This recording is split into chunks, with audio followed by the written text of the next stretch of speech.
Hello, আসসালামু আলাইকুম। This is your Wahidul Islam Diptan. Welcome to my YouTube channel WID vlogs. তো আজকে কোনো ব্লগ থাকছে না, কোনো রিভিউ থাকছে না, কোনো ট্রাভেল থাকছে না, কোনো ট্যুর থাকছে না। তো আজকে আমি কিছু আমার মনের পার্সোনাল কথা শেয়ার করব, তাই চলে এসেছি। তো অ্যাকচুয়ালি আপনারা হয়তো বা টাইটেল দেখে বুঝতে পেরেছেন কী ব্যাপারে কথা বলবো। তো কালকে আমি আমার দুপুরবেলা আনুমানিক একটা নাগাদ আমার এক খুব কাছের প্রিয় বন্ধুর বাবার জানাজায় যাই। সেইখান থেকে বাড়ি বিকাল 4টা নাগাদ ঘুরে আসার পরে আহ, আম্মু আমাকে হঠাৎ বলে যে ঢাকাতে আবার আগুন লেগেছে বিল্ডিংয়ে, তুই কি শুনেছিস? তো আমি বলি যে না আম্মু, আমি তো শুনিনি কিছু। তো আমি তৎক্ষণাৎ কিছুক্ষণের জন্য শকড হয়ে যাই। তারপরে কিছুক্ষণ ভাবার পরে তাড়াতাড়ি করে দেরি না করে টিভিটা অন করি। টিভি অন করার পরে যে ভিডিওগুলো ভাইরাল হয়েছে যে দড়ি ছিঁড়ে মানুষ পড়ে যাচ্ছে বা দড়ি বেয়ে নামতে যেয়ে মানুষ পড়ে যাচ্ছে, ওই ভিডিওটাই সবার ফার্স্ট টাইম দেখতে পাই। তো তখন আমি কিছুক্ষণের জন্য সাইলেন্স হয়ে যাই যে খুব এত কাছের একটা প্রিয় মানুষের বাবার আখেরি মোনাজাত মানে শেষ করে আমি বাড়ি আসছি, বাড়ি এসে এরকম একটা সিন চোখের সামনে। তো অ্যাকচুয়ালি কিছুক্ষণের জন্য আমি তখন শকড হয়ে যাই। পরে অনলাইন হওয়ার পরে দেখি যে অনেকজন এই বিষয়টা নিয়ে ট্রল বানাচ্ছে, মেম বানাচ্ছে, কেউ ফায়ার সার্ভিসকে দোষ দিচ্ছে, কেউ দেশের সিস্টেমকে দোষ দিচ্ছে। তো আমি তখনও চুপচাপ ছিলাম, আমি কারো পোস্ট শেয়ারও করিনি বা কারো কোনো পোস্টও দিইনি, আমার ফেসবুকেও না, ইনস্টাতেও না। আমি তখনও চুপচাপ ছিলাম যে অ্যাকচুয়ালি ব্যাপারটা কী এটা বোঝার জন্য। তো তখন আনুমানিক 8 থেকে 10 জন মারা গেছিল এবং আহত সংখ্যা ছিল, আহত সংখ্যা তখন নিউজ চ্যানেলে বলতে পারছিল আনুমানিক, তবে 8-10 জনের লাশ পেয়েছিল তখন। তো পরে এইভাবে অনেকক্ষণ চলে যায়। রাতের বেলা আমি আবার টিভি অন করে দেখি যে মোটামুটি 20 থেকে 25 জনের লাশ পাওয়া গেছে, আহত সংখ্যা অসংখ্য। তো তখন খুব আমি শকড হয়ে যাই যে অ্যাকচুয়ালি 2 দিন হলো না চকবাজারে 86 জন মারা গেল একই জায়গাতে, এবং 2 দিন পরে এরকম আরেক জায়গাতে 25 জন মারা গেল। তো অ্যাকচুয়ালি তখন আমি ভাবতে লাগি যে দেশের সিস্টেম কোথায় গেছে, দেশের সিস্টেম কি মানে আমরা কি তাহলে সুরক্ষিত না আমাদের দেশে, বা আমাদের সিস্টেমটা কি পর্যায়ে গেছে? মানুষ কেউ ফায়ার সার্ভিসকে দোষ দিচ্ছে, কেউ দেশের সিস্টেমকে দোষ দিচ্ছে। তো অ্যাকচুয়ালি দোষটা দেশের সিস্টেমেরও না, অ্যাকচুয়ালি দোষটা ফায়ার সার্ভিসেরও না, অ্যাকচুয়ালি দোষটা কারোই না, দোষটা আমাদের।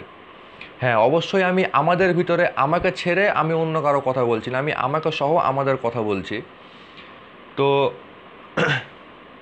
আমরা বিভিন্ন সময় বিভিন্ন সমস্যা হওয়ার পরে বলি ফায়ার সার্ভিস আসতে পারেনি, দেশের সিস্টেম ভালো না, রাস্তাঘাট ভালো না। অ্যাকচুয়ালি তাই না। ব্যাপারটা হচ্ছে যেখানে মানুষ বসবাস করা উচিত সেখানে মানুষ, এবং যেখানে গোডাউন হওয়া উচিত, যেখানে রাসায়নিক উপাদান থাকা উচিত, সেখানে রাসায়নিক উপাদান থাকলে আমাদের আর এই সমস্যা হবে না। আমরা কি করি? আমরা একটা বাড়ি মানুষ থাকার জন্য প্ল্যান পাস করি, তারপর সেইখানে রাসায়নিক গোডাউন বানিয়ে দিই বা সেখানে কোনো রেস্টুরেন্ট বানিয়ে দিই।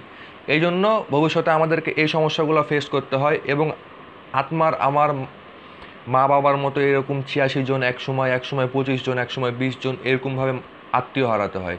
এই যে সড়ক দুর্ঘটনা এত ঘটে আমাদের বাংলায় এসে, কেন? এটাতে আমরা শুধু বাসের দোষ দিই বা ট্রাকওয়ালার দোষ দিই, ভাঙচুর করি। অ্যাকচুয়ালি তাই না। শুধু বাসওয়ালা ট্রাকওয়ালার দোষ না, দোষ তো আমাদের নিজেরও। আমরা যদি রাস্তাটা সাবধানে পার হই বা সিগন্যালে পার হই তাহলে সমস্যা হবে না। হ্যাঁ, আমি বলছি না সব ক্ষেত্রে আমাদের দোষ, কিছু ক্ষেত্রে বাস ট্রাকওয়ালারও দোষ থাকে, কিন্তু কিছু ক্ষেত্রে আমাদেরও দোষ থাকে। তো অ্যাকচুয়ালি আমার এই কথা বলার মেন উদ্দেশ্য হচ্ছে তো অ্যাকচুয়ালি আমাদের এই কথা বলার মেন উদ্দেশ্য হচ্ছে যে আমরা শুধু আমাদের সিস্টেম বা ফায়ার সার্ভিস বা দেশের দোষ না দিয়ে আমরা নিজেদেরকে যদি শুধরিয়ে নিতে পারি আস্তে আস্তে, তাহলে এই সমস্যাগুলো হবে না। একটা মানুষ রেপ হয়, আমরা রেপিস্টকে না ধরে যে মানুষ বা যে মহিলা রেপ হয়েছে তার ছবি নিয়ে গোটা ফেসবুকে ভাইরাল করি, গোটা ফেসবুকে ট্রল করি, উই ওয়ান্ট জাস্টিস। কিন্তু এতে কি হয়? এতে ওই মহিলার রেপ একবার হলে এরকম 100টা পোস্ট থেকে আরও 100বার রেপ হয়। ঠিক আছে?